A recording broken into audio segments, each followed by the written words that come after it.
I want to talk about lab-grown diamonds. What's the difference? How are they made? Do we want to have lab-grown? Do we want to have natural diamonds? So I am here today at GRWN Diamonds to break all of this down for you.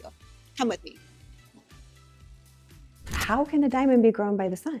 So today I'm here to have all of these questions answered. Thank you so much, Christine, for joining my YouTube channel, Style Me Massey. Tell me the major difference between a lab-grown diamond and a natural stone. So technically they're identical. Composition-wise, optically, visually, genetically, it's identical. It's just only the process of how quickly it's grown. Instead of taking a billion years in the earth, we can do it within a few months. Wow. In a very specific setting. So how does it start? Very first step to growing a lab-grown diamond. So we use a process called CVD. Okay. And so we start with a little diamond seed. It's called a seed. It's like a very thin disc, and that's actually a diamond. Oh, wow. Then we'll put it in a chamber where we'll give it ideal conditions for growth. So what are those conditions for it to grow? Basically, we're looking to shower the seed with carbon atoms to help it grow, as you can see here. And so once it gets to the desired size, we're gonna remove it, and then we'll start the cutting process.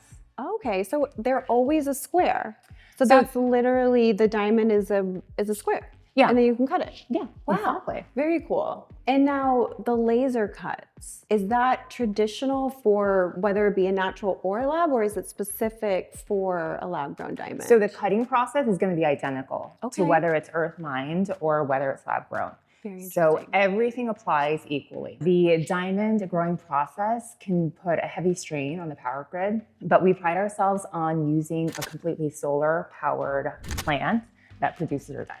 Where are your solar panels located? Are they in California? Are they abroad? So we grow them in India. Okay. And they're completely sustainable. They have their own solar plantation right on the property. They actually produce more than they can use, so they actually sell it back to the government. That's how sustainable they are. Oh, wow. Yeah. I think it's interesting that we're like coming back now. The traditional process of mining diamonds has always caused harm to the earth. And now we're at the point where we can actually do good for the earth, where we're offsetting. You know, we're creating more energy than we can use, and we're doing it in a sustainable way. And I think that's super fun and that's super exciting. Like we are really kind of disrupting. We are disrupting the diamond industry. Instead of doing harm, we're doing good. Now I've noticed that we have engagement collection and bespoke collection. What's the difference between the two, if any? The engagement collection is more of our traditional kind of engagement rings. We are known for our custom designs though. Anything you can think of, we can create. Okay. And so we're just kind of starting here, giving you some ideas. We use special cuts, like a Portuguese cut or a Chris cut, specific colors, diamonds. These are all gonna be like green diamonds, yellow diamonds, pink diamonds, just to give you some ideas of what you can possibly do. I remember in the early 2000s, canary diamonds were extremely popular, and I see a resurgence of that with how fashion is very cyclical. Now, how do you have is this a canary diamond or is it a yellow diamond? How would you characterize the different colored stones? I would say technically we call them yellow diamonds. I think canary is kind of like, it was a popular phrase for it back then. The colored diamonds are created a little bit differently. They introduce different gases during the CVD process. And for yellow diamonds specifically, they would add more nitrogen to achieve the yellow color. Do you find that when you add nitrogen, the price goes up or it stays the same? So colored diamonds are harder to create because there's more of a control process of what you're introducing and how you're introducing it.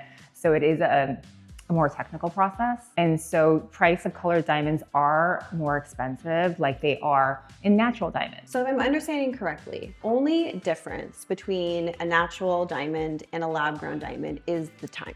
Yes, exactly. So if I'm wearing this stunning, this is my favorite one, you could not tell if it were a lab-grown or a natural diamond. I would never question it. You would never question it. Because visually and composition-wise, whether it took a billion years, like I said, or a few months, they're the same. And any other jeweler who sees it on your hand wouldn't know. So natural diamonds that take a billion years to grow contain trace amounts of nitrogen in the stone that our lab-grown diamonds don't. And you would use a device called a spectrometer to test for that. So it's just a chemical compound. Yeah. That's it. Yeah. So we have these 4, which I feel like are the most popular cuts currently, but we have a different variety of the 4 Cs. So if you can break down their composition and what their price point is, and if you by chance know what it would cost as in comparison to a natural diamond, it'd be good to know. So the Emerald East West is going to be 3.07 carats. It's gonna be an F color and a VS2, and that will be 6,625. Now, if it were a natural diamond, 3 carats, same grade, what would be your guess? Color and clarity, it would cost 3 to 4 times as much easily. All right, my favorite shape, marquee. Absolutely. I never actually thought I was a marquee girl. I always thought my whole life that I was an emerald girl. Okay. Or an emerald cut. And then I tried some on and I was like, actually, I just recently discovered what a marquee cut is. So I feel like personally very attached to this one because I just feel like a whole new world just opened up for me. I think it's great if you want the elongated look on your finger. It gives you something a bit different from an oval or an emerald. Aesthetically, it gives you that elongating look, but it's a different cut from what you typically run into and see on women's fingers. So I think it's fun in that way. How many carats is this marquee? So that one's gonna be 4.1 carats. So at VS quality, they're gonna be eye clean.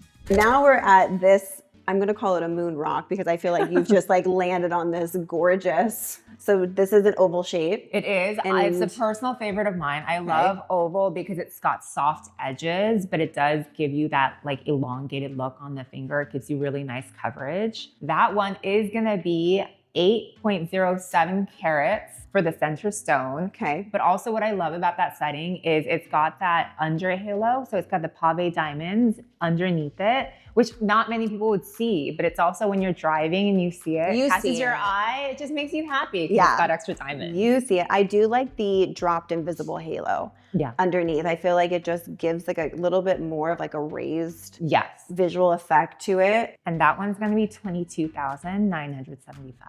And an estimate for a natural diamond, like somewhere around like, oh my gosh, 250?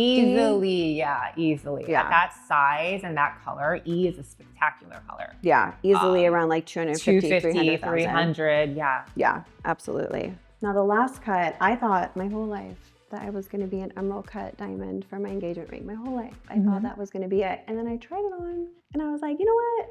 I don't know if I love it. I think I love a marquee. How many carats is this emerald cut? That one is going to be 5.91 carats, so almost 6 carats. The center stone is just over 5. It's 5.11 carats. 5 carats on an emerald looks small. Is it just me? So that's Do you feel that same way? Because with step cuts, you see through the stone more, whereas something like this, it reflects a lot of light. It's a cleaner aesthetic on the hand. From start to finish for the customizations, what's the lead time? So we ask for 68 weeks. Obviously, we can work with you and depending on what the design entails. We have an in-house designer as well. The process can be what you want it to be. It's your ring, it's your experience, and we're just here to support you the best we can in that. Why does it take so long? Do you grow it from like the start and everyone gets a brand new? So we let you choose every component. So you can say, I want a D color VVS1. Then we will source that stone for you. If you want an F color VS2, which is more budget friendly, but still super clean.